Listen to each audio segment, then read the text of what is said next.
Today's reading, Alice's Adventures in Wonderland, Chapter 12, read by Chris Gorringe. Alice's Evidence.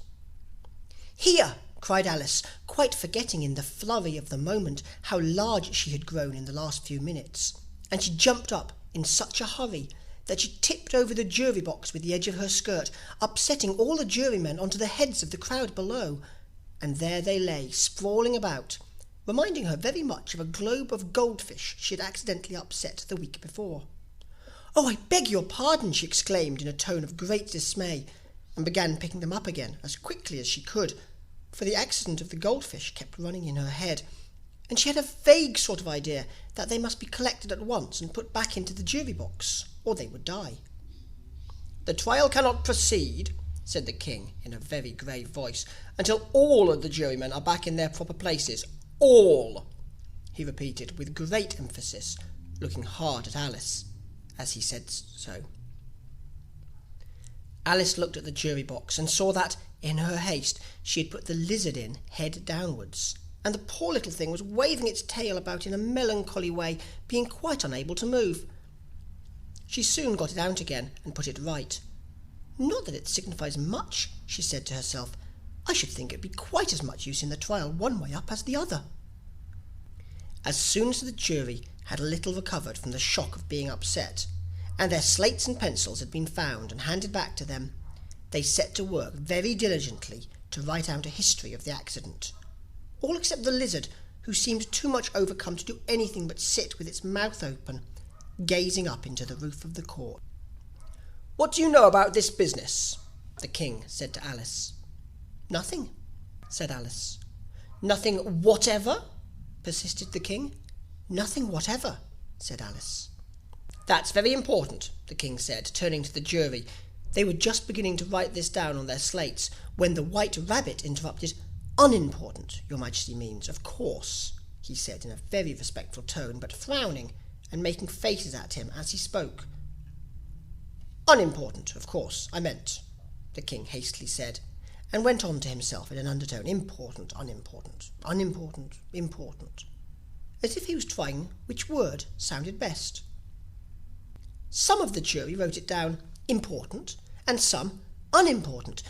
Alice could see this, as she was near enough to look over their slates, but it doesn't matter a bit, she thought to herself. At this moment the king, who had been for some time busily writing in his notebook, cackled out, "Silence!" and read out from his book, "Rule 42. All persons more than a mile high to leave the court." Everybody looked at Alice. "I'm not a mile high," said Alice. "You are," said the king. "Nearly 2 miles high," added the queen. "Well, I shan't go, at any rate," said Alice. "Beside, that's not a regular rule. You invented it just now." "It's the oldest rule in the book," said the king.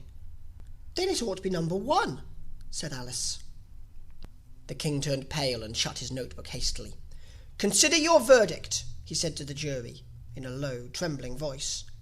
"There's more evidence to come yet, please your majesty," said the white rabbit, jumping up in a great hurry. "This paper has just been picked up." "What's in it?" said the queen. "I haven't opened it yet," said the white rabbit, "but it seems to be a letter written by the prisoner to somebody." "It must have been that," said the king, "unless it was written to nobody, which isn't usual, you know." "Who is it directed to?" said one of the jurymen. "It isn't directed at all," said the white letter. "In fact, there's nothing written on the outside." He unfolded the paper as he spoke and added, "It isn't a letter after all. It's a set of verses." "Are they in the prisoner's handwriting?" asked another of the jurymen.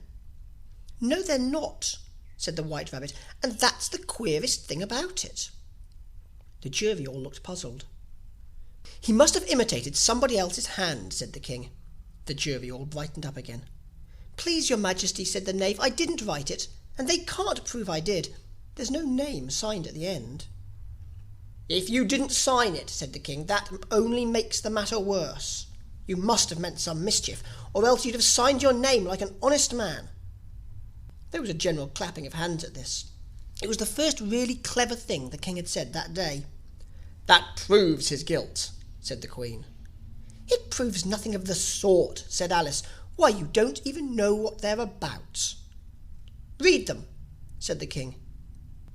The White Rabbit put on his spectacles. "Where shall I begin, please your majesty?" he asked. "Begin at the beginning," the king said gravely, "and go on till you come to the end, then stop." These were the verses the White Rabbit read. "They told me you had been to her and mentioned me to him. She gave me a good character, but said I could not swim. He sent them word I had not gone. We know it to be true. If she would push the matter on, what would become of you? I gave her 1, they gave him 2, you gave us 3 or more. They all returned from him to you, though they were mine before. If I or she should chance to be involved in this affair, he trusts to you to set them free, exactly as we were. My notion was that you had been, before she had this fit, an obstacle that came between him and ourselves and it. Don't let him know she liked them best, for this must ever be a secret kept from all the rest, between yourself and me." "That's the most important piece of evidence we've heard yet," said the king, rubbing his hands. "And now let the jury, if any one of them can explain it," said Alice. She had grown so large in the last few minutes that she wasn't a bit afraid of interrupting him. "I'll give him 6pence. I don't believe there's an atom of meaning in it." The jury all wrote this down on their slates. She doesn't believe there's an atom of meaning in it. But none of them attempted to explain the paper. "If there's no meaning in it," said the king, "that saves a world of trouble, you know, as we needn't try to find any. And yet I don't know," he went on, spreading out the verses on his knee and looking at them all with one eye. "I seem to see some meaning in them, after all. Said I could not swim. You can't swim, can you?" he added, turning to the knave. The knave shook his head sadly. "Do I look like it?" he said, which he certainly did not, being made entirely of cardboard. "All right so far," said the king, and he went on muttering over the verses to himself. "We know it to be true," that's the jury, of course. "I gave her 1, they gave him 2. Why, that must be what he did with the tarts, you know." "But it goes on, they all returned from him to you," said Alice. "Why, there they are," said the king triumphantly, pointing to the tarts on the table. "Nothing can be clearer than that. Then again, before she had this fit. You never had fits, my dear, I think," he said to the queen. "Never," said the queen furiously, throwing an inkstand at the lizard as she spoke. The unfortunate little Bill had left off writing on his slate with one finger, as he found it made no mark, but he now hastily began again, using the ink that was trickling down his face, as long as it lasted. "Then the words don't fit you," said the king, looking round the court with a smile. There was a dead silence. "It's a pun," the king added in an offended tone, and everybody laughed. "Let the jury consider their verdict," the king said, for about the 20th time that day. "No, no," said the queen. "Sentence first, verdict afterwards." "Stuff and nonsense," said Alice loudly. "The idea of having the sentence first." "Hold your tongue," said the queen, turning purple. "I won't," said Alice. "Off with her head," the queen shouted at the top of her voice. Nobody moved. "Who cares for you?" said Alice. She had grown to her full size by this time. "You're nothing but a pack of cards." At this the whole pack rose up into the air and came flying down upon her. She gave a little scream, half of fright and half of anger, and tried to beat them off, and found herself lying on the bank, with her head in the lap of her sister, who was gently brushing away some dead leaves that had fluttered down from the tree upon her face. "Wake up, Alice dear," said her sister. "Why, what a long sleep you've had." "Oh, I've had such a curious dream," said Alice. And she told her sister, as well as she could remember them, all these strange adventures of hers that you have just been reading about. And when she had finished, her sister kissed her and said, "It was a curious dream, dear, certainly. But now run into your tea, it's getting late." So Alice got up and ran off, thinking while she ran, as well she might, what a wonderful dream it had been. But her sister sat still, just as she left her, leaning her head on her hand, watching the setting sun, and thinking of little Alice, and all her wonderful adventures, till she too began dreaming after a fashion.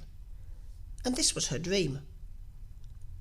First she dreamed of little Alice herself, and once again the tiny hands were clasped upon her knee, and the bright, eager eyes were looking up into hers, and she could hear the very tones of her voice, and see that queer little toss of her head to keep back the wandering hair that would always get into her eyes. And still, as she listened, or seemed to listen, the whole place around her became alive, the strange creatures of her little sister's dream. The long grass rustled at her feet as the white rabbit hurried by. The frightened mouse splashed his way through the neighbouring pool. She could hear the rattle of the teacups as the March Hare and his friends shared their never-ending meal, and the shrill voice of the Queen ordering off her unfortunate guests to execution. Once more the pig baby was sneezing on the Duchess's knee, while plates and dishes crashed around it. Once more the shriek of the griffin, the squealing of the lizard's slate pencil, and the choking of the suppressed guinea pigs filled the air, mixed up with the distant sobs of the miserable mock turtle. So she sat on, with closed eyes, and half believed herself in Wonderland, though she knew she had but to open them again, and all would change to dull reality. The grass would be only rustling in the wind, and the pool rippling to the waving of the reeds. The rattling teacups would change to tinkling sheep bells, and the Queen's shrill cries to the voice of the shepherd boy, and the sneeze of the baby, the shriek of the griffin, and all the other queer noises would change, she knew, to the confused clamour of the busy farmyard, while the lowing of the cattle in the distance would take the place of the mock turtle's heavy sobs. Lastly, she pictured to herself how this same little sister of hers would, in the aftertime, be herself a grown woman, and how she would keep, through all her riper years, the simple and loving heart of her childhood, and how she would gather about her other little children, and make their eyes bright and eager with many a strange tale, perhaps even with the dream of Wonderland of long ago, and how she would feel with all their simple sorrows, and find a pleasure in all their simple joys, remembering her own child life and the happy summer days. This is the end of Alice's Adventures in Wonderland.